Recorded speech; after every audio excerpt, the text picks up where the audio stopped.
الحمد لله رب العالمين والصلاة والسلام على نبينا محمد وعلى آله وصحبه أجمعين وبعد.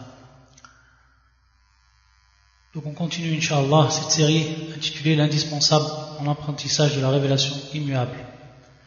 Ce sera aujourd'hui Inch'Allah le deuxième cours, sachant que le premier cours on a parlé des bienfaits de cette religion.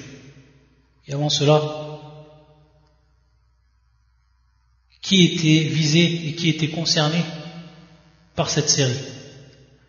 Et aujourd'hui, on va continuer à mettre en évidence les vertus de cette religion, les bienfaits de cette religion, et prouver que c'est une religion qui nous a été transmise par celui qui a créé les cieux et la terre, et que c'est la religion de la vérité. Et plus précisément aujourd'hui, Inch'Allah, nous allons voir que cette religion, elle repose sur des fondements. Bien entendu, pour ce qui est du fondement principal, c'est-à-dire sur quoi elle a été édifiée, cette religion, c'est deux bases qui sont essentielles, qui sont fondamentales. La première, c'est l'ordre d'adorer Allah unique et sans associé, et inviter donc les gens à s'y soumettre. Et le second, c'est de mettre en garde contre le polythéisme dans l'adoration d'Allah, c'est-à-dire donc tout ce qui rentre dans la forme du polythéisme. Ça, c'est les deux fondements fondamentaux de la religion. Mais il faut savoir également, pour comprendre les objectifs de cette religion, qu'elle tourne autour d'un axe, et cet axe qui sont en réalité que l'on pourrait traduire par des intérêts majeurs, des intérêts qui sont majeurs, ce qu'on appelle donc al-masalih. Et lorsqu'on détaille cela, on va s'apercevoir que la religion est venue pour préserver plusieurs choses qui sont vitales chez l'homme. Et avant cela, on va voir que cette religion, elle est venue dans un premier temps pour repousser les préjudices, ce qui est néfaste, c'est-à-dire donc le mal. Et c'est ce qu'on appelle darul mafsada, et c'est ce qu'appellent également beaucoup le savant comme ad-daruriyat, c'est-à-dire donc ce qui est nécessaire, ce qui est indispensable dans la vie de l'homme. Donc les priorités, ce qu'on traduit donc par ad-daruriyat. Ça c'est la première chose, le premier point. Et le deuxième point, c'est ce qu'on appelle jalbul masalih, ce que traduisent d'autres par al-hajiyat, c'est-à-dire ce qu'on a besoin, et qui va se traduire par l'apport de ce qui est bénéfique, les intérêts pour l'homme. Ça, c'est le deuxième point fondamental. Et le troisième point, ensuite, c'est ce qu'on appelle makarim al-akhlaq wa mahasin al-adat al-jari' ala dhalik. C'est tout simplement l'application. Et que cette religion, elle a encouragé et a essayé de rendre donc courant ce qu'on appelle les bonnes mœurs, ce qu'on appelle donc le comportement vertueux, les attitudes saines. Et d'autres savants les appellent comme tahsinat ou tatmimat, c'est-à-dire donc des compléments, ce qui est donc pour compléter la foi, pour l'embellir, pour la parfaire. Donc c'est ici à titre de complément. Ça, c'est trois points qui sont fondamentaux. Le premier, repousser les préjudices. Le deuxième, l'apport de ce qui est bénéfique, et le troisième, c'est l'application des bonnes mœurs, comportement vertueux, et donc ici à titre de complément. Si on regarde le premier point, et qui est le fait de repousser les préjudices, on va s'apercevoir que cette religion, elle est venue pour conserver 6 choses qui sont plus qu'essentielles et vitales chez l'homme. 6 choses. La première, c'est ad-din, c'est donc la religion donc en elle-même, ad-din. Ensuite, an-nafs, qui est l'être, qui est l'âme, qui est en réalité la vie, l'homme en lui-même, an-nafs. La troisième, c'est al-aql, qui est la raison. La quatrième, c'est An-Nasab, qui est la descendance, le lignage. La cinquième, c'est Al-Ird, qui est l'honneur de l'homme. Et la sixième et la dernière, c'est Al-Mal, c'est-à-dire les biens, l'argent de l'homme, les biens que possède l'homme. La religion, elle est venue pour préserver ces 6 choses. Et donc, on voit à travers cela donc, les objectifs même de cette religion. Pour ce qui est du premier point, c'est-à-dire la préservation de la religion, ad-din, on préserve cette religion de par son apprentissage. Et donc, on va éloigner, repousser ce qui est néfaste pour l'homme ici, et qui est l'ignorance de la religion. Et avant cela, et pour savoir réellement, ici, lorsqu'on parle de religion, et qu'on parle, bien entendu, de la dernière des religions, qui était parachevée sur cette humanité, et qui est la religion de l'islam, et qui est la religion que seul Allah acceptera des créatures. Pourquoi? Parce qu'elle est venue abroger celles qui l'ont précédée. Et c'est pour ça qu'Allah Azza wa Jalla dans le Coran, et les preuves donc du Coran, pour cela, c'est ce verset du Coran, où Allah Azza wa Jalla, il dit Inna ad-dina 'inda Allah al-Islam, c'est-à-dire la religion auprès d'Allah, c'est-à-dire que la religion qui va être acceptée et prise en compte auprès d'Allah, c'est l'islam. C'est l'islam qui est bien entendu la soumission, que l'on traduit par la soumission, l'islam. Le fait donc qui est l'islam, qui est donc le fait de se soumettre à un seul Dieu, une seule divinité, qui est le véritable donc monothéisme. Ça c'est l'islam. Et également un autre verset qu'Allah nous a cité dans son Coran, وَمَنْ يَبْتَغِ غَيْرَ الْإِسْلَامِ دِينًا فَلَنْ يُقْبَلَ مِنْهُ وَهُوَ فِي الْآخِرَةِ مِنَ الْخَاسِرِينَ. Celui donc qui désire une autre religion que l'islam, rien ne lui sera donc accepté. Et il sera donc dans l'au-delà parmi les perdants. وَمَنْ يَبْتَغِ غَيْرَ الْإِسْلَامِ دِينًا فَلَنْ يُقْبَلَ مِنْهُ وَهُوَ فِي الْآخِرَةِ مِنَ الْخَاسِرِينَ. Et quiconque désire une religion autre que l'islam ne sera point agréé. Il sera dans l'au-delà parmi les perdants. Donc ces 2 versets nous prouvent de façon claire et nette que la dernière religion parachevée sur cette humanité, c'est celle qui sera acceptée auprès d'Allah. Pourquoi? Comme on l'a dit auparavant dans le cours premier, car c'est celle qui est venue rectifier et qui est venue abroger ce qui avait de faux et ce qui s'était introduit de faux dans les religions précédentes. Et c'est pour ça que si l'on regarde un des versets du Coran qui va parler du livre du Coran lui-même, un des versets du Coran qui parle donc du Coran, et où Allah il dit وَأَنزَلْنَا إِلَيْكَ الْكِتَابَ بِالْحَقِّ مُصَدِّقًا لِمَا بَيْنَ يَدَيْهِ مِنَ الْكِتَابِ وَمُهَيْمِنًا عَلَيْهِ. C'est-à-dire que nous avons fait descendre auprès de toi un livre en toute vérité, bilhaq, musaddiqa lima bayna yadayhi min al-kitab, et qui vient donc approuver ce qu'il y a donc de vrai parmi donc les livres, wa muhaiminan alayhi, et ce terme-là, muhaiminan, c'est ce terme qui va nous intéresser, et donc on va comprendre ici la place du Coran, l'une des sources fondamentale de la religion, de la législation, le Coran qui est le premier donc, et la deuxième source qui est bien entendu la Sunna, qui est bien entendu donc la tradition du prophète, comme on l'a déjà expliqué la semaine dernière. Wa muhaiminan alayh, ce terme-là, muhaiminan, il vient en réalité comme signification, et son sens c'est le suivant, c'est venir confirmer la vérité qui a été précédemment exposée dans les livres.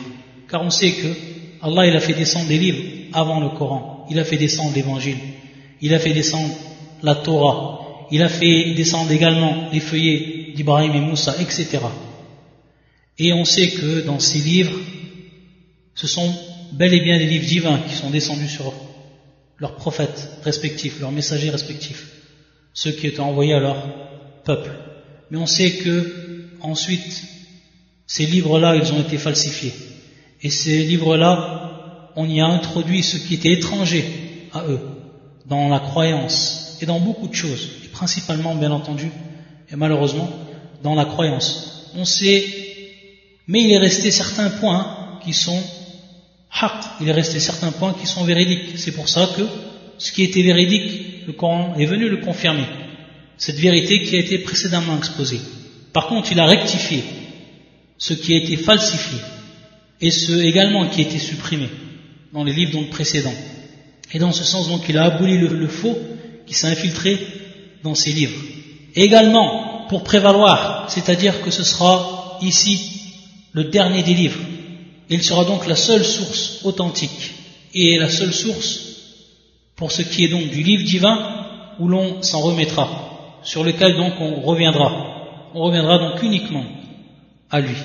Et on sait que c'est le plus complet des livres qu'Allah a fait descendre, parce que c'était son dernier livre qu'il a fait descendre sur cette humanité, et qu'il a rassemblé ce qui était déjà donc présent dans les livres précédents, mais encore des suppléments multiples, et cela dans tous les domaines, dans tous les domaines donc de la religion. C'est pour ça qu'il a été considéré comme le plus complet. Et on sait que le Coran, et ça c'est on l'a déjà dit mais on y insiste ici, c'est que le Coran, c'était en lui-même un miracle, un livre qui depuis 14 siècles n'a jamais un seul terme, une seule particule n'a pas été modifié dans ce livre. Et on sait que c'est un miracle, sachant toutes les guerres qu'il y a eu, sachant tous les changements qu'il y a eu, et ce livre qui est l'unique livre que porte la terre et qui n'a jamais subi aucun changement. Ensuite, on a dit que le premier point, ou la première chose que la religion est venue, dans ses objectifs est venue pour préserver, c'est ad-din, donc la religion elle-même. Ensuite, an-nafs, qui est ce que l'on traduit par l'être, ce que l'on peut traduire également par l'âme, c'est-à-dire la vie humaine. C'est pour ça que dans ces lois, que ce soit dans le Coran, que ce soit dans la Sunna, on va retrouver que tout a été mis en place pour pouvoir préserver cette vie humaine. Et donc, car ici on est bel et bien dans Dar al-Mafsada, c'est-à-dire pour repousser tout ce qui va être néfaste à elle, et donc le meurtre, le crime, et ceux qui ne donnent aucun respect à cette vie. Et c'est pour ça que dans le Coran, on va retrouver un verset, et qui est le suivant, qui fait surat Al-Ma'ida, dans le verset Al-Ma'ida, qui est le verset 32. Où Allah Azza wa Jalla dit: من أجل ذلك كتبنا على بني إسرائيل أنه من قتل نفسا بغير نفس أو فساد في الأرض كأنما قتل الناس جميعا ومن أحياها كأنما أحيا الناس جميعا.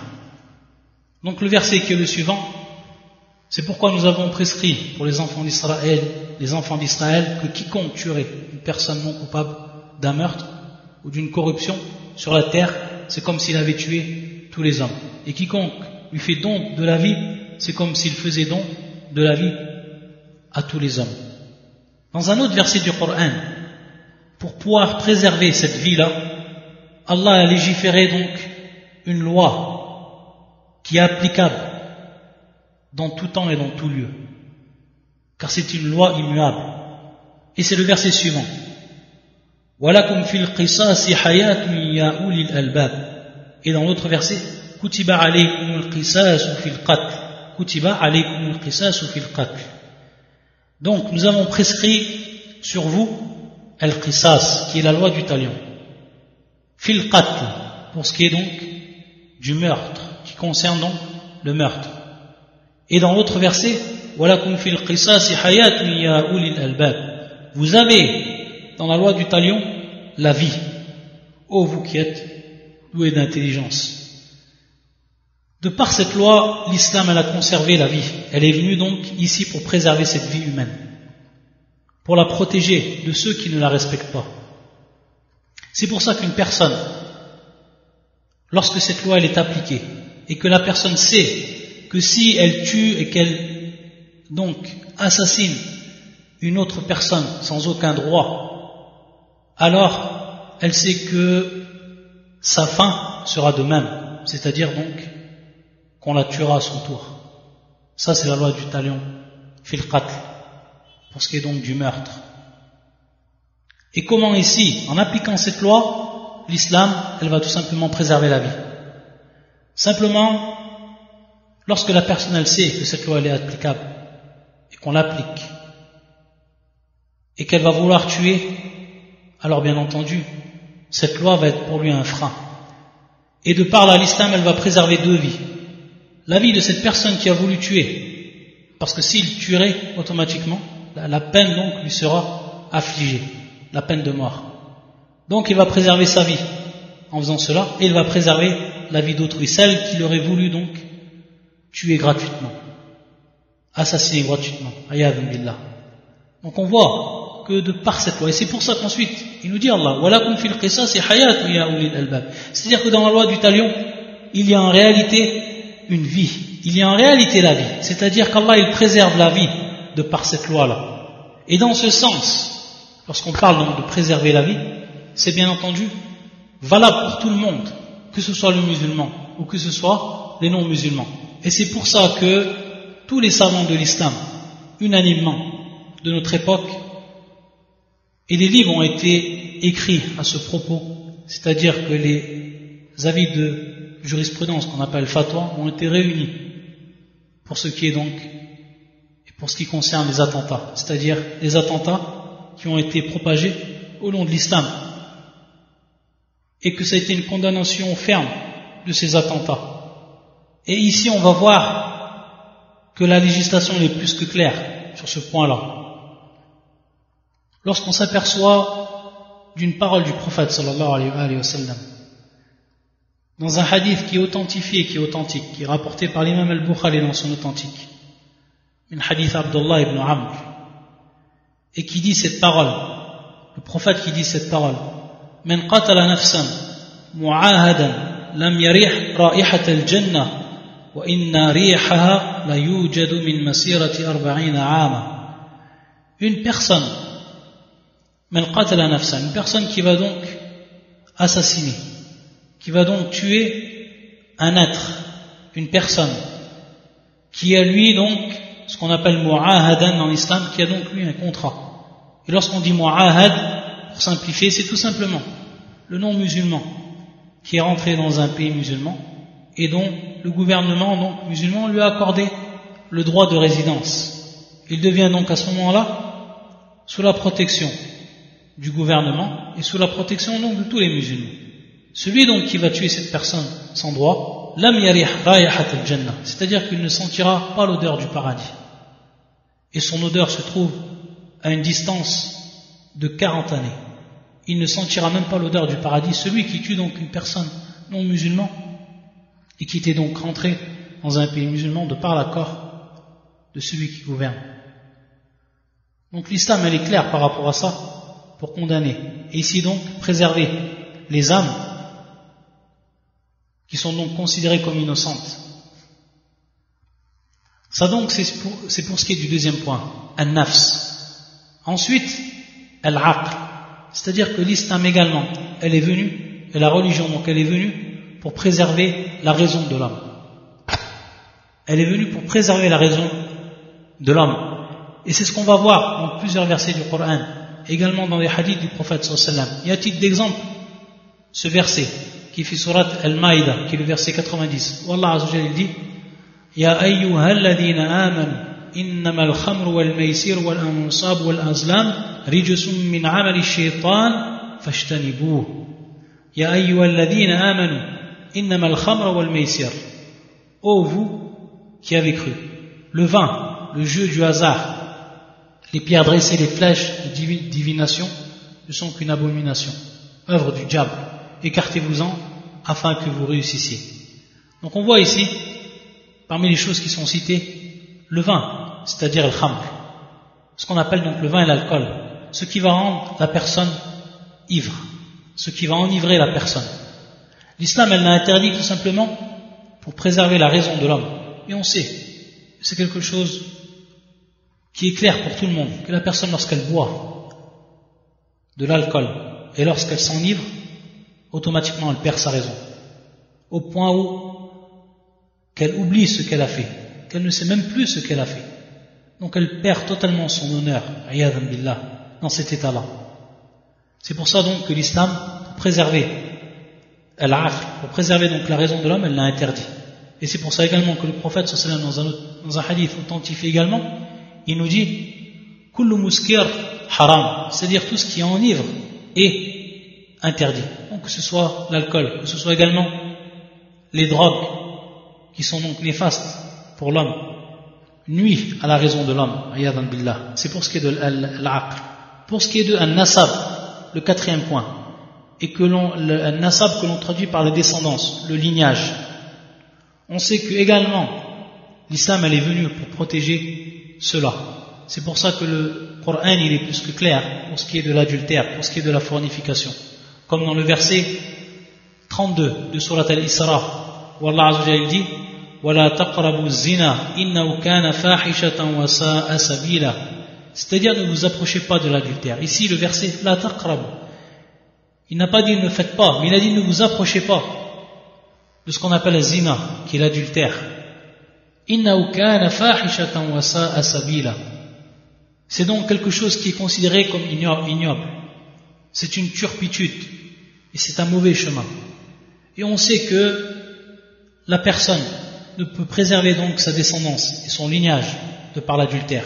Si par exemple une femme a plusieurs rapports et commet l'adultère, on ne peut savoir donc à ce moment-là si elle a un enfant, de qui réellement sera l'enfant.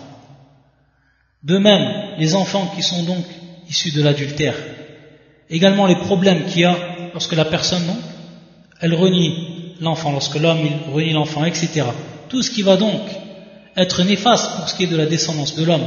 Donc l'islam et la religion est venu la protéger. Et même dans d'autres règles, on voit, comme dans ce verset qui fait surat al-Baqarah, et qui est le verset 228, où Allah Azza wa Jalla dit وَالْمُطَلَّقَاتُ يَتَرَبَّصْنَ بِأَنفُسِهِنَّ ثَلَاثَةَ قُرُوءٍ, c'est-à-dire une loi dans l'islam, lorsque la femme elle est divorcée de son mari, elle doit attendre une période qui est al-idda. Et durant donc cette période, qui est donc de 3 menstrues, elle n'aura droit de se marier et donc d'avoir des rapports avec un homme.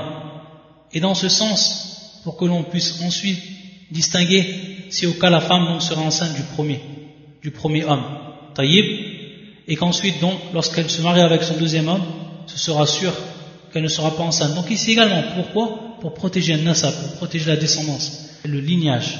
Naam. Donc ici shahid, et les femmes divorcées doivent observer un délai d'attente de 3 menstrues. Ça c'est pour ce qui est de an-nasab. Ensuite, le 5e point c'est al-'ird, c'est-à-dire l'honneur. L'honneur, c'est-à-dire que également l'islam va venir, la religion va venir pour préserver l'honneur de l'homme.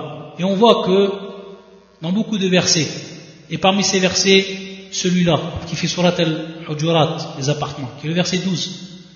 يقول الله عز وجل ولا يغتب بعضكم بعضا أيحب أحدكم أن يأكل لحم أخيه ميتا فكرهتموه, c'est-à-dire que dans ce verset Allah Azza wa Jal il nous interdit de critiquer autrui, c'est-à-dire de dire du mal d'une personne. Ô vous qui avez cru, éviter de trop conjecturer sur autrui. La yartab, c'est-à-dire de ne pas dire du mal d'une personne et ne médisez pas les uns des autres, donc la médisance. Lorsqu'on dit al-riba, c'est donc la médisance. Et ne médisez pas les uns des autres. L'un de vous aimerait-il manger la chair de son frère mort? Donc regardez ici, Allah, comme il a donc donné cet exemple, la personne qui va dire du mal de son frère, est-ce qu'il aimerait donc manger sa chair morte une fois, ou sa chair une fois qu'il serait mort? Vous aurez donc détesté, vous en aurez horreur. De même donc, pour celui qui va parler en mal de son frère et qui va donc aller à l'encontre de son honneur. C'est pour ça que l'islam elle interdit cela. Et c'est ici pour protéger donc l'honneur. Et également le dernier point qui est al-mal, c'est-à-dire les biens de l'homme, les biens que possède l'homme. On sait également que la religion est venue protéger cela. C'est pour ça que dans un verset du Coran, Allah il dit Ya ayyuhalladhina amanu la ta'kulu amwalakum baynakum bil batil illa an takuna tijaratan an taradin minkum. Hada fi surat an-Nisa, les femmes, qui est le verset 29. Où Allah Azza wa Jalla va nous dire, ô vous qui avez cru, ne mangez pas donc vos biens entre vous par le faux, bil batil. Illa an takuna tijaratan an taradin minkum. Sauf bien entendu s'il y a entre vous un commerce, et ce commerce donc est issu d'une approbation des deux parties. Donc ici, que les uns d'entre vous ne mangent pas les biens des autres illégalement. Donc on n'a pas le droit de faire ça. Et dans ce sens, l'islam, par ses interdictions, l'islam elle a également protégé bien de l'homme.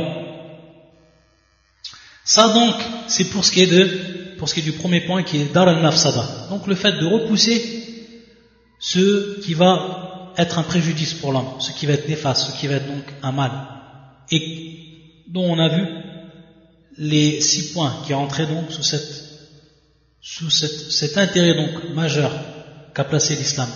Et ensuite le deuxième, ce qu'on avait vu, jalb al-masalih, c'est-à-dire l'apport de ce qui va être bénéfique et les intérêts pour l'homme. C'est pour ça que lorsqu'on a dit l'exemple de al-mal, l'exemple donc du bien, si la religion elle a interdit donc de pratiquer l'injustice pour ce qui est des biens entre les hommes, elle a rendu licite tout ce qui va être de l'ordre de l'intérêt, c'est-à-dire donc l'échange entre les individus, la société, suivant bien entendu les voies qui sont légiférées en religion, comme par exemple la vente, comme par exemple bien entendu avec ses règles, également la location, également l'investissement, etc. Tout ce qui a donc un intérêt pour l'homme et dont il bénéficie, une chose qui va être prise donc du licite. Et pour ce qui est ensuite du troisième et dernier grand axe et grand point, c'est ce qu'on avait dit, ce qui concernait donc les bonnes mœurs, ce qui concernait les comportements, ou le comportement vertueux, les bonnes attitudes, etc. Et on avait dit ici, c'était bien entendu à titre de complément.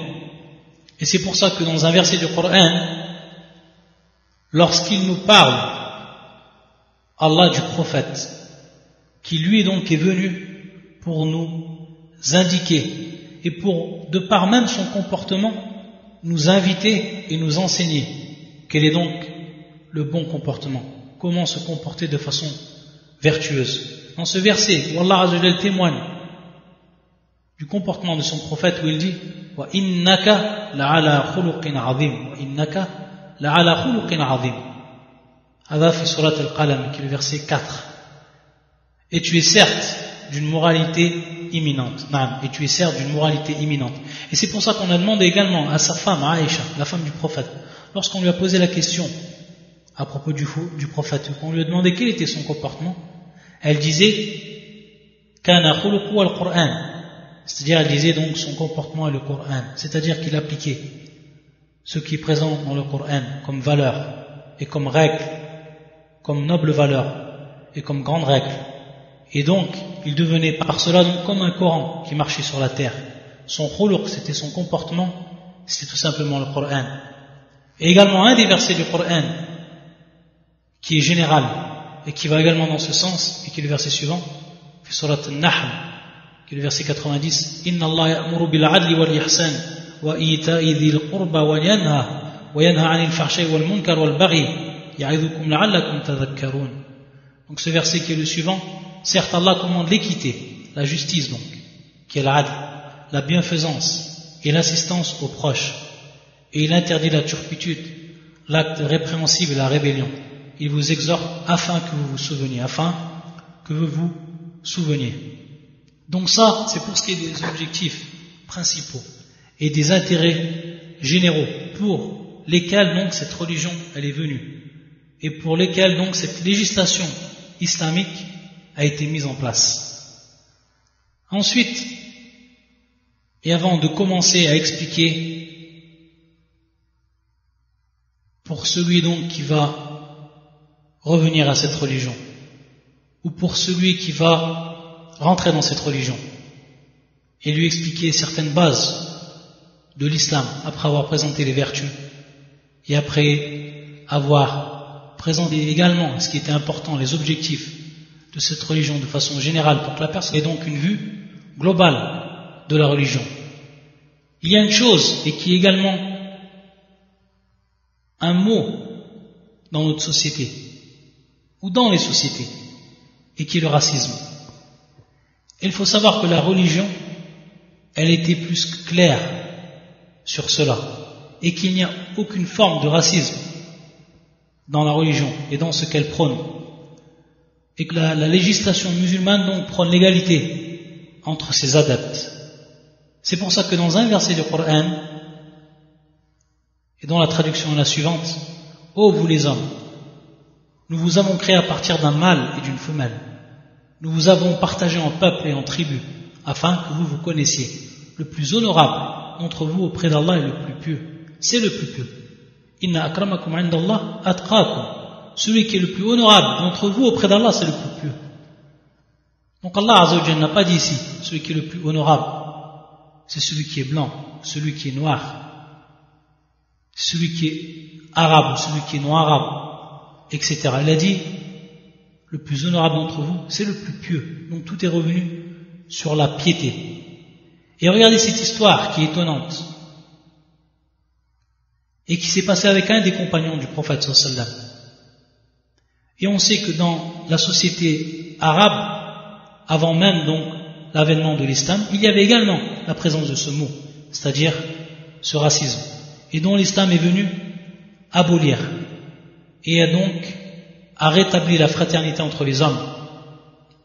Et c'est pour ça que dans une histoire qui arrivait du temps du prophète avec un des compagnons qui était Abu Dhar, un des compagnons du prophète, et l'autre qui était Bilal, l'Abyssin, radiyallahu ta'ala anhu, qu'Allah soit ou les agrée tous. Et Bilal, bien entendu, comme tout le monde, ou comme beaucoup de musulmans le savent, c'était un affranchi, c'est-à-dire une personne qui était esclave, qui était noire. C'était donc un noir qui était esclave et qui ensuite a été affranchi par le premier calife de l'islam et qui était le plus proche du prophète sallallahu alayhi wa sallam et qui était bien entendu le compagnon Abu Bakr radiyallahu ta'ala anhu.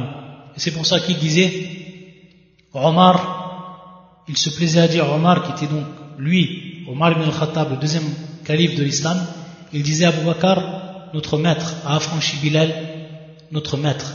Qu'est-ce qui s'est passé avec Abu Dhar? Un jour, qu'il y a eu une dispute entre eux, entre Abu Dhar et Bilal, il lui a dit cette parole, il lui a lancé cette parole: et fils d'une noire, et ô toi, fils d'une noire, et un fils d'une noire. Comme si, bien entendu, c'était une insulte ici, et c'est même une insulte raciste. Ensuite, lorsqu'il est venu se plaindre auprès du prophète sallallahu alayhi wa sallam et qu'il a su donc cette histoire, il a dit à Abu Dhar: sache qu'un blanc ne peut être mieux qu'un noir si ce n'est par la piété. Sache qu'un blanc ne peut être mieux qu'un noir si ce n'est par la piété. Et il a dit à Abu Dhar: tu es un homme qui a un comportement de l'ère païenne, c'est-à-dire avant l'avènement de l'islam, min al-jahiliya. Tu es un homme qui a un comportement de l'ère païenne. Donc regardez comment l'islam, à travers le verset qu'on a vu, et à travers cet acte et la solution ou la réaction qu'a eu le prophète sallallahu alayhi wa sallam par rapport à cet événement, qu'il est plus que clair que l'islam elle a combattu dès la racine ce qu'on appelle le racisme. Et dans un autre hadith, avant la mort du prophète, et c'était le pèlerinage d'adieu du prophète sallallahu alayhi wa sallam, lorsqu'il était à Mina. Et il a dit cette parole aux gens: vous avez un seul Dieu et vous venez d'un seul Père. Il n'y a pas de différence entre un arabe et un non-arabe, ni entre un blanc et un noir, si ce n'est par la piété. Si ce n'est par la piété. Donc encore ici une parole qui était parmi les dernières paroles du prophète sallallahu alayhi wa sallam avant sa mort, qui ont été plus explicites dans ce domaine. On va s'arrêter ici, Inch'Allah, et on commencera la semaine prochaine des règles de l'islam, et plus précisément la croyance. Et on commencera également donc par l'explication de cette shahada, donc le témoignage, ce témoignage qui fait donc rentrer la personne en islam. Non, la personne, si elle le dit avec les conditions requises, elle rentrera, Inch'Allah ta'ala, dans l'islam. Donc, Inch'Allah, ça sera pour la semaine prochaine. Subhanakallahumma bihamdika. Ashhadu an la ilaha illa anta astaghfiruka wa atubu ilayk.